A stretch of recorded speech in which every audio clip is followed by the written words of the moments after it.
Good morning or good afternoon. My name is Professor Duke Orata. We are continuing with our lectures in thermodynamics. Today I want to look at heat flow in liquid metals.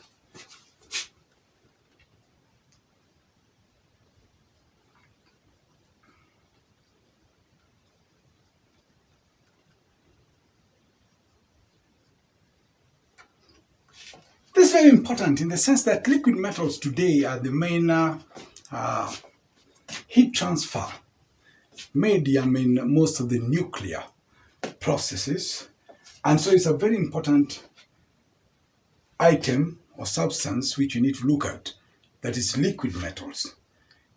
Now, the fundamental difference in the case of liquid metals, as opposed to the heat flow equations, long boundaries are cross boundaries which we developed earlier on, and I continue encouraging you to look at our earlier lectures on heat equations involving flows across boundaries, is that in those expressions we did make certain fundamental assumptions.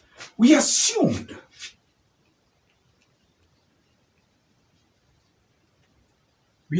that sigma was greater than sigma t. What is sigma and sigma t? You remember, these are the boundary thicknesses for those boundary layers. For example, in that model where we had several boundaries, we call this surface 1, 1. Let's call this surface 2, 2. Of course, we have 0, 0. And we have definitely surface 1, 2. And we have these boundaries, sigma t, sigma,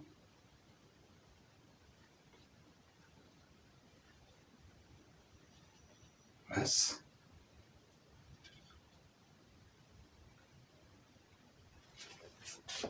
and the length along the y-axis we call L. And one of the things which we said was that in this bounded mass transfers, the mass transfer across boundary 1, plane 1, 1,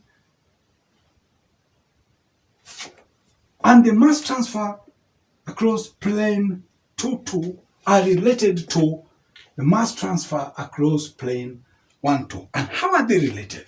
The difference between the mass transferred between plane 2, 2 and 1, 1, that difference is what has been transferred through plane 1, 2. Let's just remind ourselves. There is mass transfer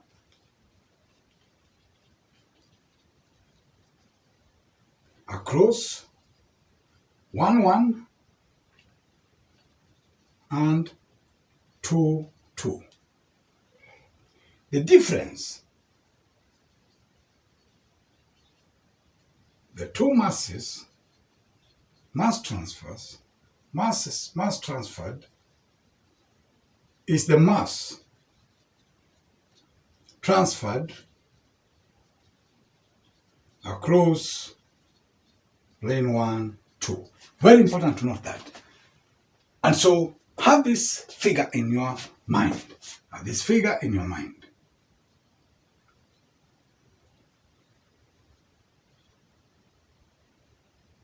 Have these figures in your mind.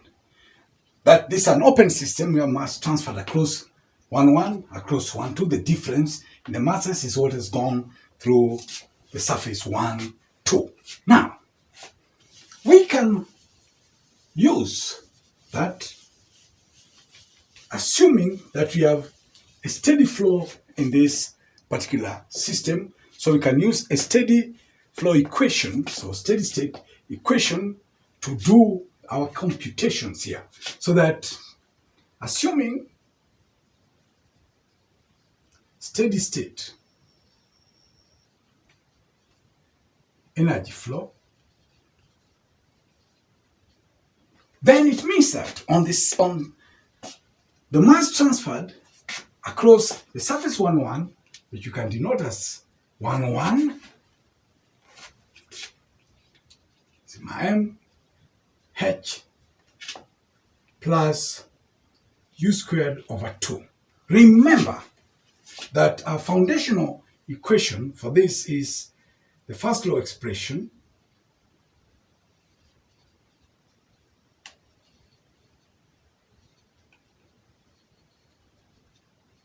and I always insist that I always put plus or minus dw, dq plus or minus dw, because plus or minus is more of notation. Are you thinking of work done on the system or as minus w, or work done by the system as minus w? So it's a question of notation. The key thing is to use it consistently. This is the first law for steady state processes. This is the first law of thermodynamics for a steady state flow. Steady state process. And so that's what we are using here. And what we have done is, if you assume, for example, that this component, remember this is kinetic energy. Let's talk of specific kinetic energy. This, we have the potential energy. And of course, this is the enthalpy. That is heat. That is work. We don't expect any work to be done in any unit mass in this particular system, and so that dW will be 0, and we don't expect any significant changes in the datum levels, in the height of the datum level, that is this reference point, vis-a-vis your process. So we can assume that the potential energy also, we can assume is 0. So we can assume that as 0, we can assume this as 0. So let us work with these other quantities there. So what does that mean? So like we have said, for our plane one, so we have that along plane 1, 1, sigma m h plus u squared over 2. And I told you, remember, we will use the identity u du is u squared over 2. So we can substitute that in place of that. That's identity.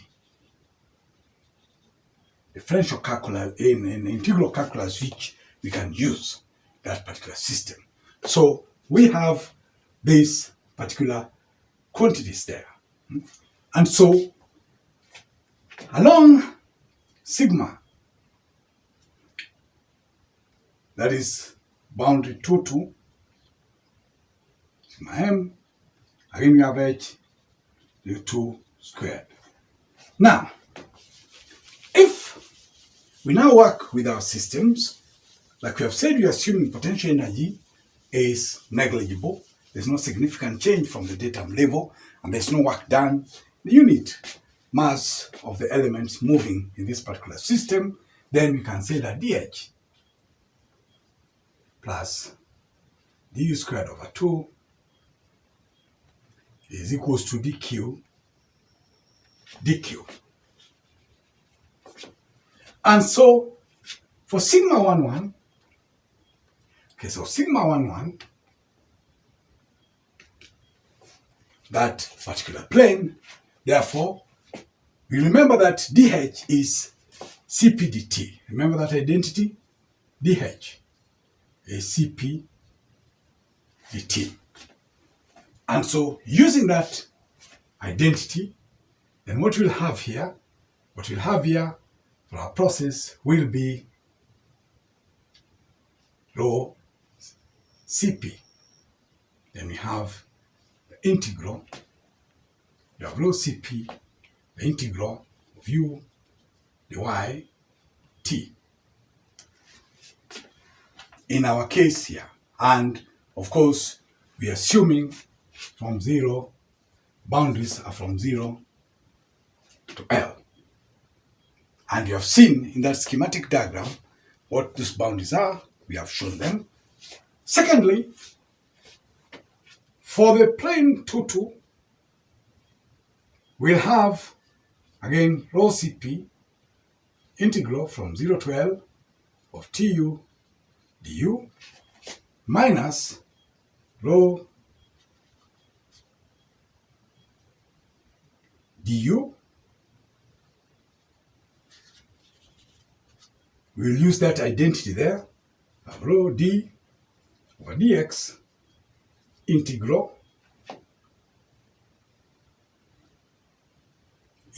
of u du dx. We are trying to get our acts together. Dx.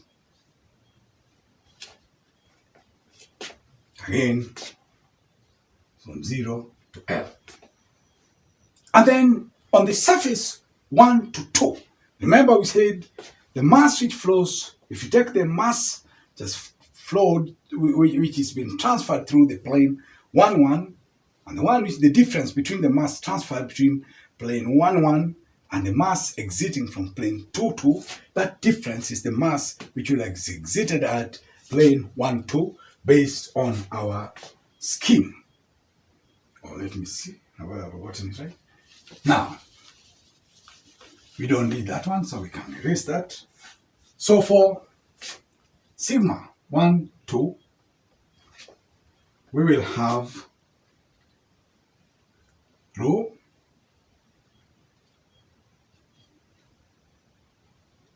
Cp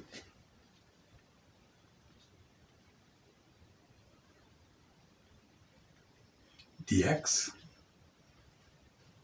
to integral of u du dx 0 to L minus rho Cp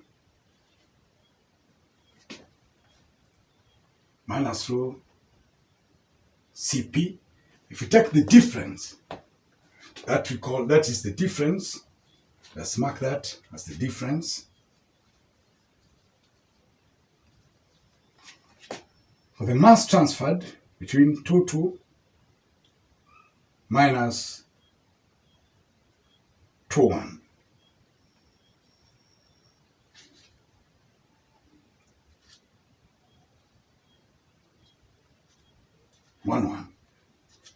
And in this particular case, I want you to note we're talking about the mass. These are not the thicknesses of those boundary layers. So that represents the difference. So that we have Cp dx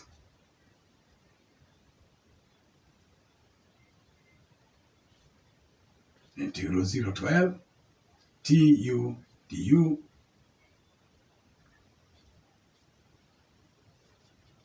of dx. That's that now. Now, when we come to the relationships, notice that the temperature is constant along plane 1, 2. Let's just scratch our system. 1, 1, 2, 2,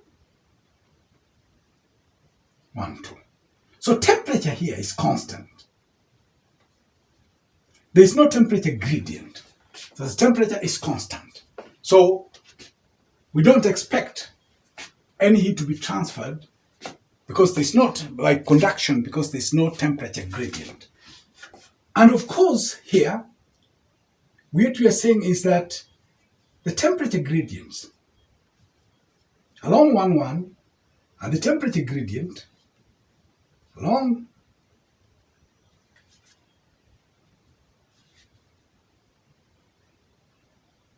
temperature gradient here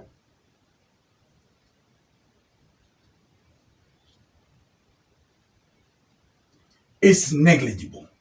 You can assume is 0. These are negligible. The temperature gradient along 1, 1 and 2, 2 are negligible. They are much less. That's d theta dx 1, 1 d theta dx 2, 2 are negligible. And so what are we saying? So we are saying whatever conduction is there is along that wall surface 0, 0. So conduction along 0, 0. Here the temperature is constant, no temperature gradient, so we don't expect conduction. Here they are negligible, so we don't expect. So whatever is there is just conduction from along the wall, perpendicular to that wall, 0, 0. Now, remember, when now it comes to heat conduction, then we have to use the Fourier's law. Remember Fourier's law? Heat law. The equation. So we have Q is equals to minus K dx d theta dy. Always remember that. And we always talk about it. And I believe by now you're very conversant with the Fourier's heat law. And so I kindly encourage you to just go through all those lectures systematically so that we build up this concept. Because what we are building here, we already built up that. But we want to apply it now to liquid metals. We want to apply it now to liquid metals. So what do we have now?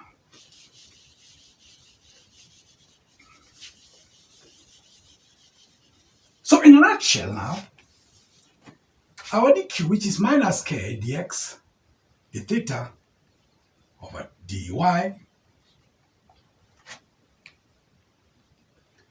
is simply equal to the integral of 12 rho Cp dx, no, rho Cp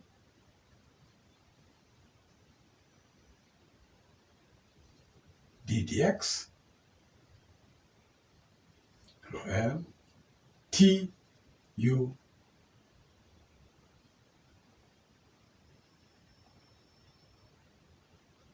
Tu dy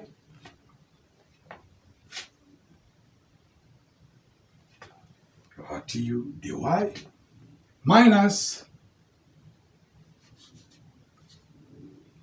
rho Cp d dx, of course we have dx, let's not forget that, VO boundary 0 to L. But now we have Ts, remember, is constant. Ts, remember, is constant. It's far above the thermal boundary layer. So we have U, Y, dx. And so these quantities, we can simplify them. Notice we have that. You can pull that out. We have, bring it this side. So we have minus K over rho Cp. We just factoring out this rho Cp, dividing throughout. So we remove it. We'll have dx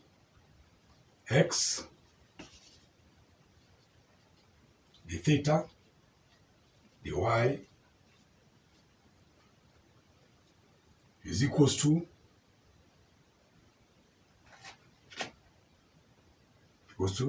d over dx integral from this too close. That's too close. Let me push that a little back. Is integral of d dx. Need the d dx out. So d dx integral of theta s minus theta dy. Remember now, we have theta s, it's like our Ts, theta is just T. We have just changed the notation. Now, this equation is the equation now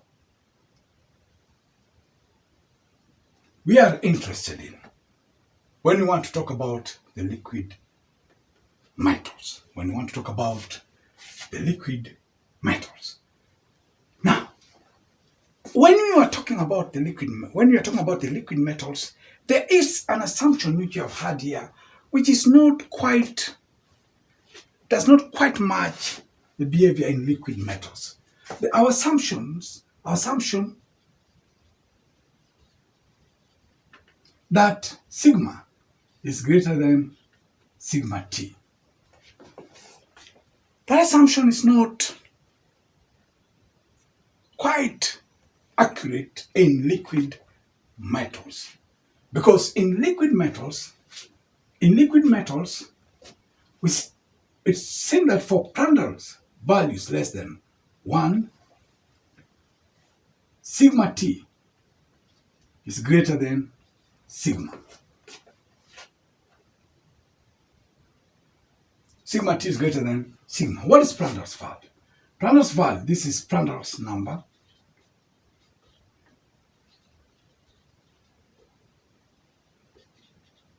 Is workable. It's very important. That's Prandtl's number. And here remember also, we have not forgotten what this is. Minus K over rho Cp. K is thermoconductivity and Cp is isobaric heat capacity. Remember, that's thermoconductivity. And so this whole term here we call thermal, we said it was thermal diffusivity, which we noted as alpha. So these are important quantities which is good to always know them, because they help you simplify your problem solving as you are moving on with certain things. So, in other words, we want that this equation, we're going to be interested in this particular equation now. We're interested in that particular equation. Because of this discrepancy in terms of the boundary thickness in our assumptions vis-a-vis boundary thickness in liquid metal, this integral related to heat, in this particular case, this integral, we have said now that is minus alpha d theta dy, that will be equal to integral theta s plus theta dy. Now, this equation here, this expression here, to cater for that discrepancy in the liquid boundaries, we will split it into 3 integrals with consecutive or moving boundaries. Moving boundaries, in other words, from one level to the next to cater for all those boundary levels. Because remember, we have 0 to KL, we have 0 to sigma t, we have 0 to sigma. So we want to use the 3 boundaries together so that it's a more accurate reflection of the behavior in liquid metal. Therefore, our integral theta s dy, and remember theta is temperature, 0 to L, can be split into 3 integrals. Split it into 3 integrals with boundaries, showing the boundaries. Let's have it here. L, to give us where we have space, minus theta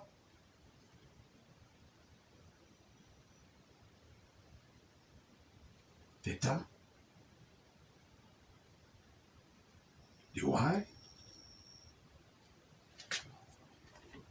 that quantity there, we can split it into boundary from 0 to sigma, the s theta dy minus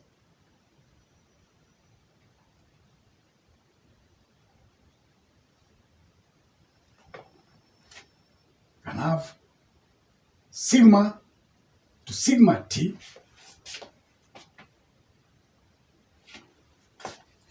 theta s minus theta dy sigma t to L theta s theta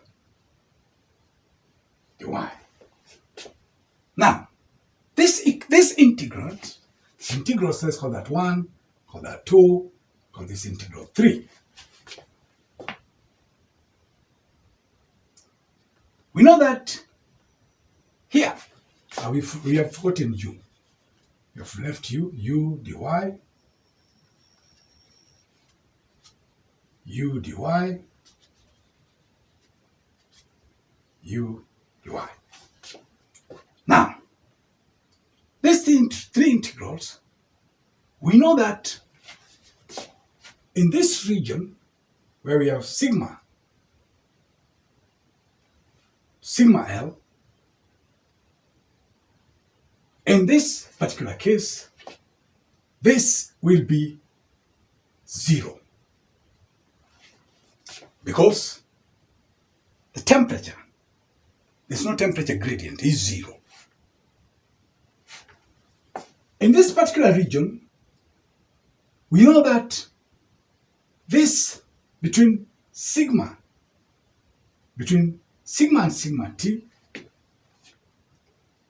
and sigma t, because the differences, the difference between sigma and sigma t, here, here we have, sorry for that, here we have u as constant in this region here. Here, this quantity, the difference between these two is very small. The difference between the sigma and sigma t is negligible. So we can have that particular one vanish. And similarly, we don't expect any temperature gradient significant in this particular integral. So more or less, it is the temperature, whether we are dealing with whether there's a temperature gradient or there's no temperature gradient, that will determine, because remember, that's the difference in temperature, that's d theta. So it will determine a lot whether the integral holds or it doesn't hold. And so what do we have? What do we have? We have our alpha minus alpha, that is thermodifusivity d theta dy, as being equal to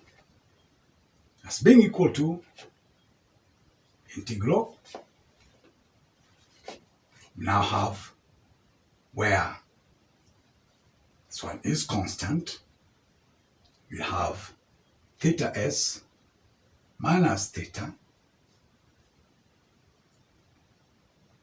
and we have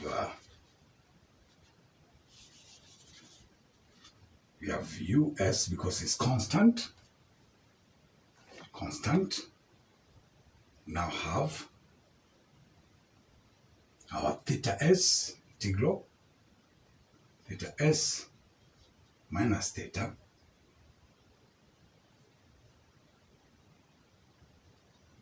u dy 0 to L, 0 to L. And this expression here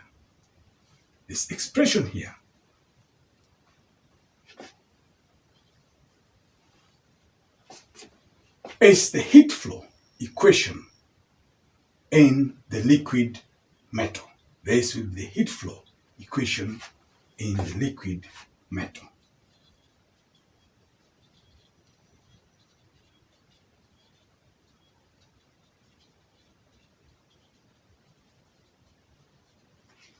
Very important for us to note. So we started off simply by coming up with those expressions for heat flow in the different boundaries, and we said this mass transfer across plane 1, 1 and plane 1, 2, 2. Their difference, the difference is what is flown, is gone through plane 1, 2.